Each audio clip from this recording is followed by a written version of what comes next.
Almost all booksellers make these mistakes when starting out. They buy a bunch of crappy books because they don't understand their data. That's why I brought Andrew on the channel to share with you. He actually made this mistake himself, had to trash 100 books, and he's going to share with you 3 different types of books that you should or shouldn't buy. So welcome to the channel, Andrew. Thank you very much. Nice to be here. Yeah, let's start out. A couple mistakes. Let's start with the first one I made. Big one. Brand new to using Scout IQ or Scoutly, any of the scanning apps. Just be wary when the app tells you to accept. A lot of times, pretty much all the time, what the app is going to do, it's going to default to highlighting an FBA offer. If your triggers are set there, it's going to reference that price as your profit point. It's going to tell you to accept based on that number. But what you really want to look out for largely are the merchant fulfilled offers. You could, for instance, say find a book with an eScore of 12. It's maybe sold 12 times in the last 6 months. Not terrible on its own.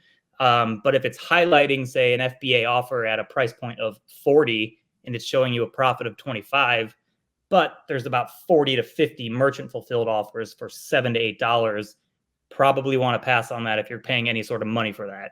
It's not likely someone is going to pay 6-7 times the price for a book to get it with Amazon Prime in 2 days, as opposed to waiting 5-6 days to get that same book way cheaper. So just watch out for those merchant fulfilled offers with a large list, significantly lower than the FBA offer. Just be wary that you might want to pass on that. I had to liquidate about 100 books when I first started out because I made that mistake. I wasn't paying attention, turned green, accept, send it in.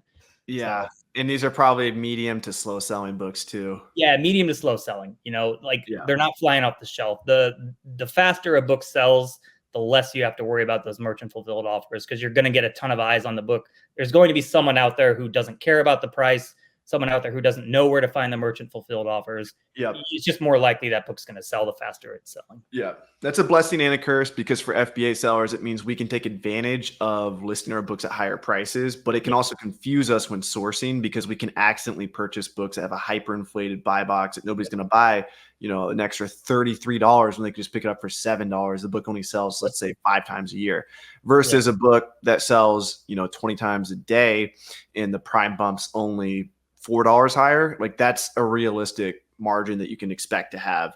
Yeah. So it's understanding the data and understanding the likelihood of actually selling at that inflated prime bump price. Yeah, absolutely. Yeah, you're gonna, whatever your prime bump you want, sometimes it can be big. Sometimes you'll get surprised. Sometimes, hey, maybe you have a slower seller that you do get a large prime bump on, but you shouldn't base your sourcing model on that. Mm-hmm. If you want to try it out on a few books here and there, but just be wary of your cost. Be wary of those merchant fulfilled offers at a low price. Don't base your sourcing and buying on that prime bump, I would say. Heck yeah. What is tip number 2, strategy number 2? I guess, like, other things you're looking out for. Yeah, tip number 2 would be kind of the opposite of that. So a lot of times Scout IQ, Scoutly is going to tell you to reject a book based on that same FBA offer. A lot of times I'll be outsourcing. I have 2 Goodwill outlets here, bin stores, and at mine, books are 20 cents a piece, so super cheap.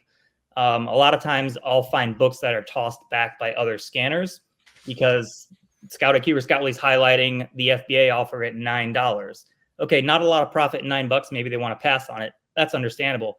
But if you look at the new price of the book, it's $25 and the eScore is $150. Okay, pull open Amazon app. How many prime offers are there?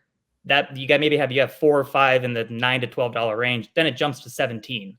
Okay, all you got to do is wait for those 5 to sell out. And now that book's $17. So yeah, that app is going to tell you to reject it because it's $8, $9. But at an eScore so high, that's going to sell out in a week. And then you scan that same book a week later, it's going to show you an $8, $10 profit. So a lot of rejects, just take a double look at. Look for a gap between the used offer current price and the new price. If there's a large enough difference between the used current price and the new price, and it's a fast selling book, take it, man. That price is going to jump to $14, $15, $20 in no time. Right. Yeah. So how do you make sure that when you go to list the book, it actually gets listed at the correct price? Good call. I mean, I do use smart pricing on GoToLister all the time. Shameless plug. Shameless plug. It's so fast, man. You can't go back to the other stuff. You gotta get listing and shipping, man. We don't want to wait. This is actually a prime time to talk about it. I'll show you guys real quick. So just like Scout IQ and Scoutly have your triggers, actually at GoToLister, I did not plan to show this, but boom, I'll open this up.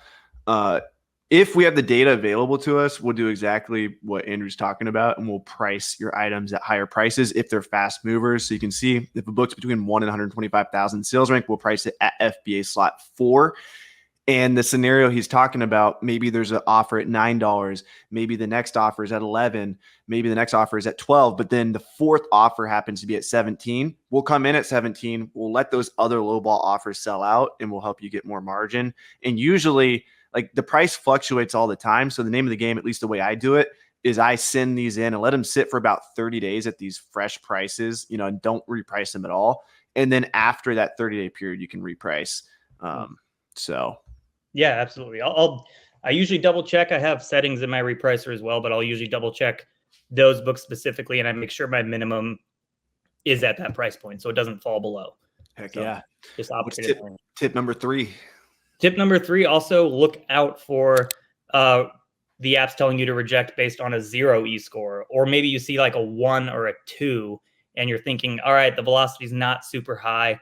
Not going to take a chance. I don't want my book sitting there for 3, 4, 5 months without a sale, storage fees. Yeah, typically that's good advice, but look at the offer counts. I was at the outlet, I think a week or 2 ago, and came across a nice Bible, like a Spanish edition Bible. Had an eScore of, I think, 1 or 0. Typically it might be something you pass on, but I took it, go home, look at the keeper graph, and you can just see there's large gaps with no offers available. Okay, so the book is literally, you can't purchase it because there's no offer. And then you go back further in the history, you see it selling all the time. I mean, the sales rank is just boom, boom, boom, drops all the time.